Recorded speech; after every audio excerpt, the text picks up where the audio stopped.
তো কাকা আজকে কি কি রান্না হচ্ছে? আমুক হচ্ছে, ফ্রাইড রাইস হচ্ছে, আর আর চাটনি, পাপড়, পায়েস। কি কি এখন হয়ে গেল রান্না? হয়ে গেল, চাটনি হয়ে গেছে, পায়েস হয়ে গেছে। দেখি কি কি রান্না করেছে এখন অবধি। ওই তো।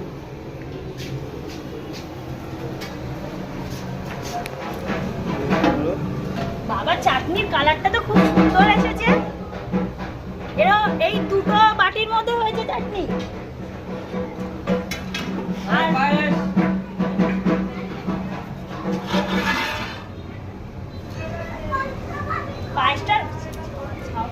পায়েসটার কালারটা তো খুব সুন্দর এসেছে। বেশ শর্ট করেছে, পায়েসটা খুব সুন্দর লাগছে দেখতে। ওই আলুটা হেভি কালার আসছে। আলুদমের কাছে যাও, কাছে। আলুদমের কালারটা তো বেশ সুন্দর। কাশ্মীরি আলুর দম। কাশ্মীরি সত্যি কালারটা খুব সুন্দর এসেছে। তেলও ভাসছে উপর থেকে। হ্যাঁ। আর এটা কি ভাজা রয়েছে ফ্রাইড রাইসের জন্য? হ্যাঁ।